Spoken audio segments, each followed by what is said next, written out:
Good morning students, I am your library teacher miss Gurmeet. आज मैं आपको एक कहानी सुनाने वाली हूँ जिसका नाम है मूर्ख ब्राह्मण। एक गांव में सोमेश्वर नाम का एक गरीब ब्राह्मण रहता था। सोमेश्वर माँ दुर्गा का असीम भक्त था। एक बार उसने अपने गुरु की आज्ञानुसार माँ दुर्गा की तपस्या करने का निश्चय किया। वह एक घने जंगल में चला गया और एक पैर पर खड़े होकर तपस्या करने लगा। बहुत दिन बीत गए। कड़ी धूप, तेज हवा, बारिश को झेलते हुए वह निग्रह से एक जगह रुका रहा। उसने अपनी एकाग्रता को भंग नहीं होने दिया। उसकी भक्ति और निग्रह देखकर माँ दुर्गा उस पर प्रसन्न हो गई।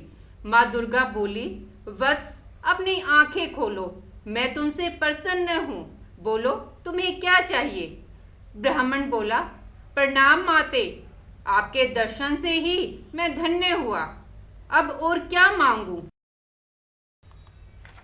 माँ बोली, मैं तुम्हें एक वरदान दे रही हूँ, जो चाहिए वो मांग लो। ब्राह्मण बोला, माँ, मुझे संजीवनी बूटी का वरदान दे दो। माँ दुर्गा बोली, वत्स, ये संजीवनी लो। यह संजीवनी जिस मृत व्यक्ति पर इसका प्रयोग करोगे वह फिर से जीवित हो जाएगा। किसी मृत शरीर पर इसके पत्तों का रस छिड़कोगे तो वो फिर से जीवित हो जाएगा। ये संजीवनी ना कभी सूखेगी और ना कभी खत्म होगी। इतना कहकर माँ दुर्गा लुप्त हो गई। संजीवनी पाकर सोमेश्वर आनंदित हो उठा। वो अपने गांव की ओर निकल पड़ा। रास्ते में वह सोचने लगा, इस संजीवनी की सहायता से मैं मृत्यु पर विजय प्राप्त कर सकूंगा।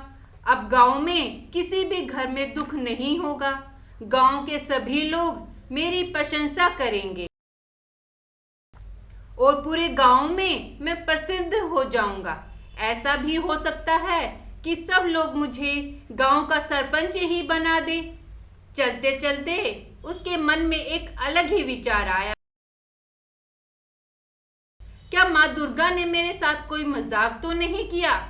ये कोई साधारण से पत्ते तो नहीं है।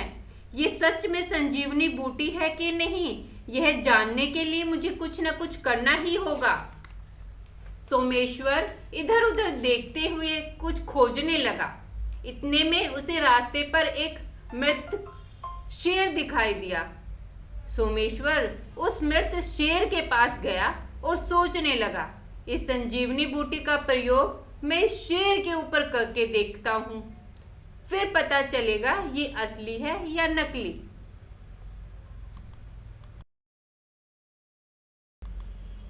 सोमेश्वर ने उस संजीवनी बूटी के पत्तों को हाथ में मसलना शुरू किया। उसने बिना कुछ सोचे समझे उन पत्तों से निकला रस उस मृत शेर के ऊपर छिड़क दिया। ये क्या? वो मृत शेर फिर से जीवित हो गया। सोमेश्वर तो बहुत खुश हुआ। अरे वाह, यह तो असल में संजीवनी बूटी है। वो शेर शिकार न मिलने के कारण भूख से मर गया था। संजीवनी के कारण वह न केवल जीवित हुआ बल्कि पहले से ज्यादा शक्तिशाली हो गया। जीवित होते ही वह शेर जोर से दहाड़ा। सोमेश्वर बहुत डर गया और सोचने लगा, ये मैंने क्या कर दिया? शेर को फिर से जीवित कर दिया। वो डर के मारे इधर उधर भागने लगा, लेकिन शेर की ताकत के सामने वो टिक ना सका। शेर ने उसे पकड़ा और उसे खा गया।